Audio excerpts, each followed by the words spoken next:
آپ کے والدین نے آپ کے لیے اتنا کیا ہے کہ آپ پوری زندگی بھی ان کے لیے اتنا نہیں کر سکتے۔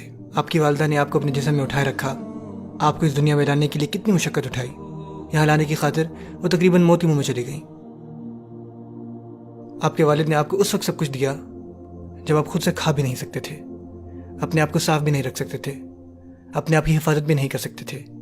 انہوں نے یہ سب آپ کو دیا، آپ کو تعلیم فراہم کی، انہوں نے آپ کا خیال رکھا، اور حقیقتاً آپ کی والدہ کا خیال رکھنا بھی آپ پر احسان تھا۔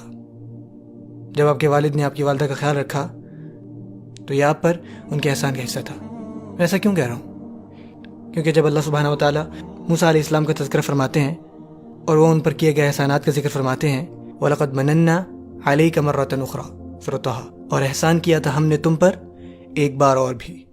اور جو احسانات اللہ نے ان پر کیے اس کا ایک حصہ یہ بھی ہے کہ فَرَدَدْنَاهُ إِلَىٰ أُمَّةٍ، ہم نے آپ کو آپ کی ماں کے پاس لوٹا دیا، كَيْ تَقَرَّ عَيْنُهَا وَلَا تَحْزَنَ، تاکہ وہ آنسو نہ بہائیں، تاکہ ان کی آنکھیں ٹھنڈی ہو جائیں، تاکہ وہ مزید اداس نہ ہوں۔ اللہ نے ان کی والدہ کا خیال رکھ کر فرمایا کہ میں نے آپ پر احسان کیا۔ جب آپ کی والدہ کے ساتھ اچھائی ہو تو در حقیقت وہ آپ پر احسان ہوتا ہے۔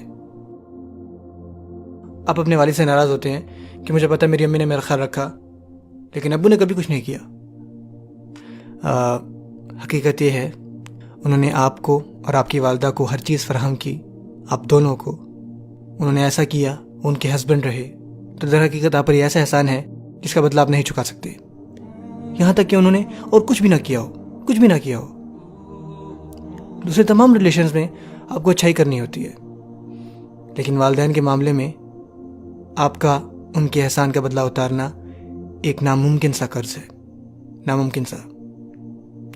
اگر آپ ساری زندگی بھی یہ قرض اتارتے رہیں آپ پھر بھی اس کو ادا نہیں کر سکتے، اس لیے آپ ان کے ساتھ جتنی بھی اچھائی کریں وہ پھر بھی کافی نہیں ہے، لیکن پھر بھی ان کے ساتھ بہترین اچھائی کرنے کی ہر ممکن کوشش کریں۔